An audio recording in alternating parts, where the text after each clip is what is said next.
कक्षा 9 विषय हिंदी व्याकरण। लगभग पूरे पाठ्यक्रम पढ़ा दिए हैं। आज अलंकार का पुनरावृत्ति कर रहे हैं, रिवीजन करवा रहे हैं दोबारा। अलंकार से 3 या 4 नंबर का प्रश्न रहता है और अलंकार कहते हैं किसे?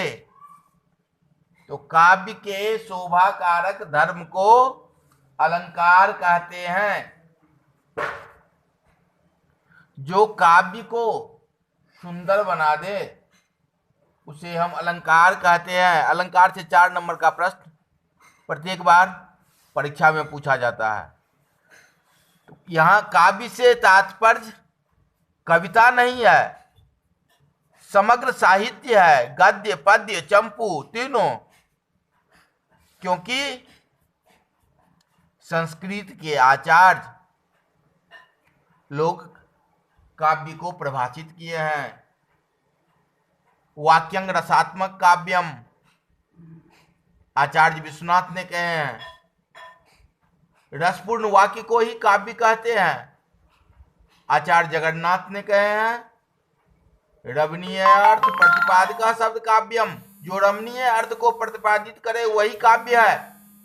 और संस्कृत के आचार्य लोग काव्य को 3 भागों में बांटे हैं, गद्य पद्य और चंपू। इसलिए यहाँ पर काव्य से तात्पर्य समस्त साहित्य से हुआ। तो अलंकार किसे कहते हैं? काव्य के शोभा कारक धर्म को अलंकार कहते हैं। जो काव्य को सुंदर बना दे अलंकार कहते हैं। जो काव्य को चमत्कृत कर दे उसे हम अलंकार कहते हैं। अलंकार का अर्थ होता है आभूषण। जिस प्रकार औरत आभूषण धारण करने से सुंदर दिखती है, उसी प्रकार काव्य में अलंकार के प्रयोग से काव्य सुंदर दिखते हैं। अलंकार 2 प्रकार के होते हैं, शब्दालंकार और अर्थालंकार। जहां शब्द में सौंदर्य निहित हो उसे शब्दालंकार कहते हैं, और जहां अर्थ में सौंदर्य निहित हो उसे हम अर्थालंकार कहते हैं। जैसे किसी कविता, किसी कहानी को हम पढ़ते हैं, हमको अच्छा लगता है, खाना परोसा रहता है, हम खाने के लिए नहीं जाते हैं। होता है जो 1 पेज बचा हुआ है, 1 पृष्ठ बचा हुआ है, उसे पढ़ ले, उसके बाद खाना खाए। इसका तात्पर्य है जो शब्द में सौंदर्य निहित है वहां शब्दालंकार होता है। किसी कहानी को या कविता को पढ़ते हैं, सुंदर नहीं लगता है, पाठ्यक्रम में है तो पढ़ना ही पड़ेगा, लेकिन जब शिक्षक उसका अर्थ मुझे समझा देते हैं तो मुझे अच्छा लगता है, आनंद की अनुभूति होती है। इसका तात्पर्य है वहां पर अर्थालंकार है। तो अलंकार को 2 भागों में बांटा गया है, शब्दालंकार और अर्थालंकार।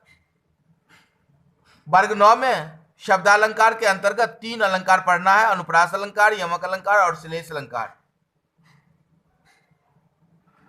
अनुप्रास अलंकार किसे कहते हैं?